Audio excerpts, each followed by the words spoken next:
जनपद जौनपुर में आज कांग्रेस पार्टी के जो नेता हैं, जो यहाँ के कार्यकर्ता हैं, उनके द्वारा विरोध प्रदर्शन किया गया, जिसमें आज खुटान चौराहे पर विरोध प्रदर्शन करते वक्त पुलिस ने जो है कांग्रेस पार्टी के जिला उपाध्यक्ष और उनके तमाम कार्यकर्ताओं को पुलिस में जीप में भूसे की तरह भर करके जो है अरेस्ट कर लेती है। उसके बाद इस समय 2:00 हो रहे हैं, अब जाकर के पुलिस ने इनको छोड़ा है। बता दें कि आज प्रधानमंत्री मोदी जो है वाराणसी आने वाले थे, अपने संसदीय क्षेत्र आने वाले थे, जिसको लेकर के एक विरोध प्रदर्शन जो किया जा रहा था, वोट चोरी को लेकर के विरोध प्रदर्शन किया जा रहा था। उस बीच जो है तमाम पार्टी के कार्यकर्ता वहां जाने वाले थे और उनसे जो है विरोध अपना प्रदर्शित करना चाह रहे थे। इस बीच जो है इनको यहाँ पर रोक लिया गया, नहीं तो जो ये राकेश जी है ये भी बनारस जाते उस कार्यक्रम में शामिल होते।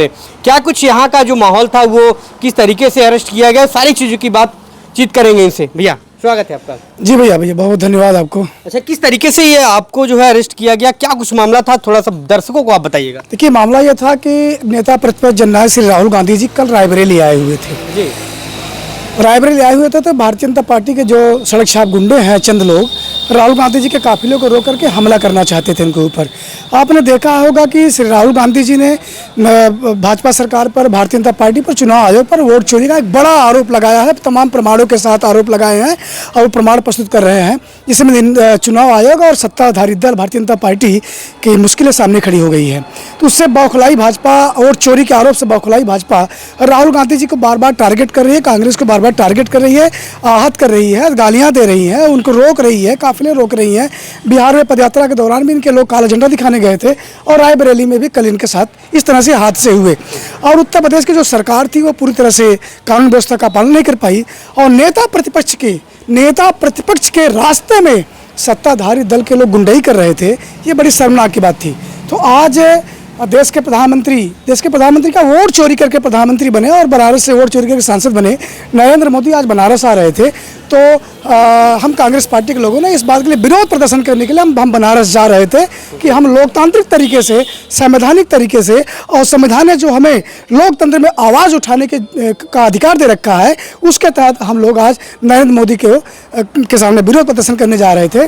और इससे घबराई हुई भारतीय जनता पार्टी की उत्तर प्रदेश की सरकार, योगी आदित्यनाथ की सरकार, ये डबल इंजन और वाली बुलडोजर सरकार, ये घबरा गई, भयभीत हो गई और पूरे उत्तर प्रदेश में कांग्रेस पार्टी कार्यकर्ताओं को बंधक बनाना शुरू कर दिया।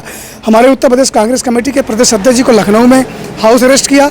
जौनपुर जिला कांग्रेस पार्टी के हमारे जिला अध्यक्ष डॉक्टर प्रमोद सिंह जी को उनके आवास सुजानगंज में अरेस्ट किया। हमारे अन्य नेताओं को अरेस्ट किया और हम कांग्रेस साथियों के साथ बनारस के निकल रहे थे। खुटान चौराहे पर स्थानीय पुलिस ने हमें गिरफ्तार किया और गाड़ी में भर करके थाने में ले गई बैठाई थी और 2 बजे उन्होंने छोड़ा हम लोगों को। अच्छा, कह रहे थे कि आपने गाली की बात कही, तो अभी हाल ही में वीडियो वायरल हुआ जिसमें जो है प्रधानमंत्री की मां को गाली देने की बात कही गई और बिहार भी बंद किया गया। क्या आप इस बात पर कहेंगे? देखिए, कांग्रेस का कोई भी नेता, कांग्रेस का कोई भी व्यक्ति, चाहे वो जो है इंडिया गठबंधन का कोई भी व्यक्ति नरेंद्र मोदी की मां को गाली नहीं दिया है। ये गारंटेड सत्य। सोशल मीडिया पर जो वीडियोस आ रहे हैं उसमें भी दिखाई पड़ रहा है। ये घटना तब हुई जब कांग्रेस के लोग और इंडिया गठबंधन के लोग उस मंच को छोड़ करके आगे जा चुके थे और सोशल मीडिया में तो इतनी कई चीज़ें निकल करके आई कि गाली देने वाले व्यक्ति का संबंध इनसे था, भारतीय जनता पार्टी से भी था, इनके सहयोगी दलों से भी रहा है उस व्यक्ति का संबंध। राहुल गांधी ने कहीं कोई गाली नहीं दिया, लेकिन पूर्व में आप देखें नरेंद्र मोदी ने और भाजपा के लोगों ने मंच से, भरे मंच से राहुल गांधी को गाली दिया है, कांग्रेस को गाली दिया है, कांग्रेस के नेताओं को गाली दिया है। स्वयं प्रधानमंत्री नरेंद्र मोदी ने राहुल गांधी की मां को जर्सी गाय, राहुल गांधी को जर्सी बछड़ा, कांग्रेस की विधवा, 50 करोड़ के गर्लफ्रेंड तक इन्होंने तरह तरह की गालियां देने का काम इन्होंने किया था। अभी कुछ दिनों पहले भारतीय जनता पार्टी के एक प्रवक्ता है प्रेम शुक्ला, आप सभी लोग देखे होंगे कि वो टेलीविजन डिबेट के दौरान कांग्रेस के प्रवक्ता सुरेंद्र राजपूत की मां को रंडी बोलते हैं, गाली देते हैं। क्या वो गाली नहीं था?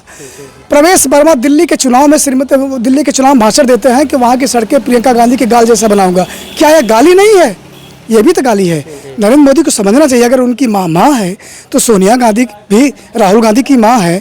इस देश के हर व्यक्ति की माँ होती है, माँ का सम्मान होना चाहिए। गाली की शुरुआत तो प्रधानमंत्री ने किया, स्वयं गालीबाजी करते हैं।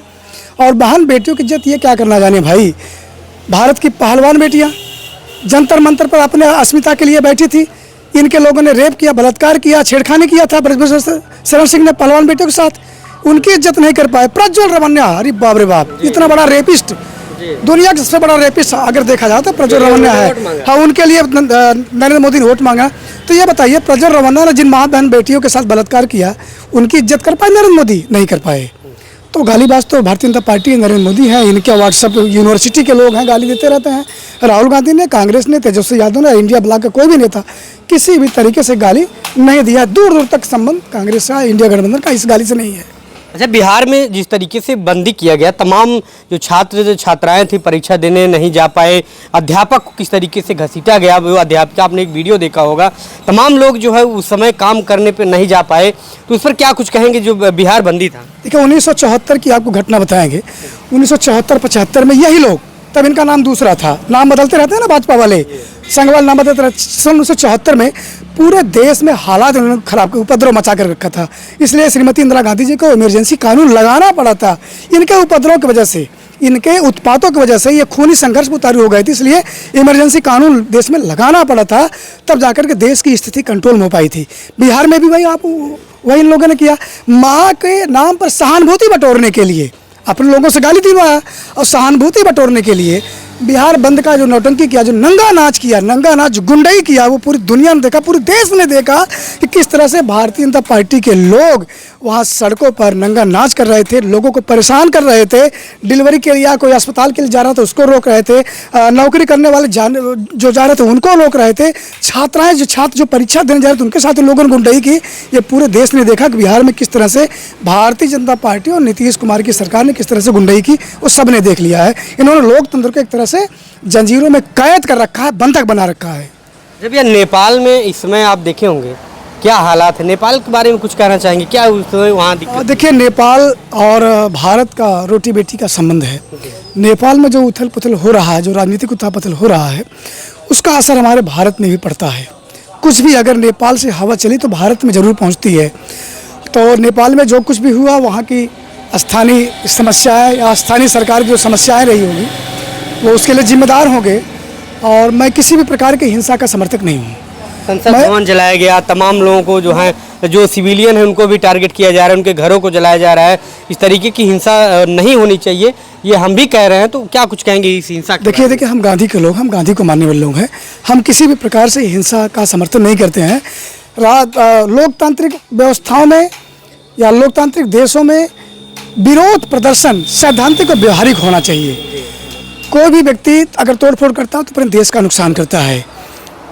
मिस्र में भी विरोध हुआ था मुअम्मर गद्दाफी के खिलाफ, लेकिन वहाँ के लोगों ने हिंसा नहीं किया था, लेकिन सरकार पतित हो गई थी।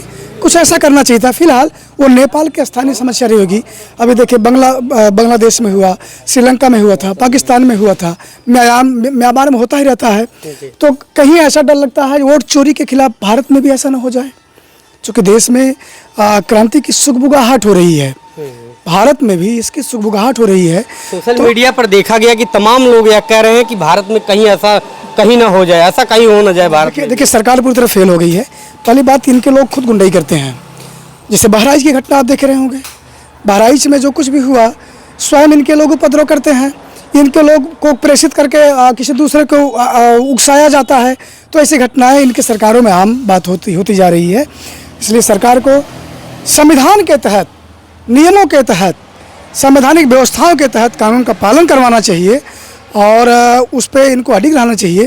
पहली बात तो इनकी नीयत ही खराब है। ये वोट चोरी करके प्रधानमंत्री बने हैं, सरकार चला रहे हैं, तो स्वाभाविक सी बात है इनसे देश संभल नहीं रहा है। कुछ भी हो सकता है। ये शंकाएँ, ये आशंका तमाम स्तंभकार, तमाम राजनीतिक विश्लेषक लोग भी दे रहे हैं। जी, तो ये कांग्रेस के जिला उपाध्यक्ष हैं और ये आज इनको हाउस अरेस्ट किया गया था। क्या चौराहे से अरेस्ट कर लिया गया था, थाने पे जो है बैठाए गए थे। इनके जो कार्यकर्ता थे, इनके सहयोगी थे, वो सभी लोग इनके साथ 2 बजे के बाद जो है पुलिस ने इनको छोड़ा है। जैसा कि इन्होंने बताया कि आज वाराणसी में कार्यक्रम था, इसी बात को लेकर के जो है सभी जितने भी कार्यकर्ता थे जिले भर में, सभी को हाउस अरेस्ट और थाने में ले जाया गया था। आगे क्या कुछ खबरें आती हैं, क्या समस्याएं लोगों की होती हैं, ये सभी आप हमारे चैनल पर देखते रहें आप न्यूज़। अब तक आपके साथ धन्यवाद।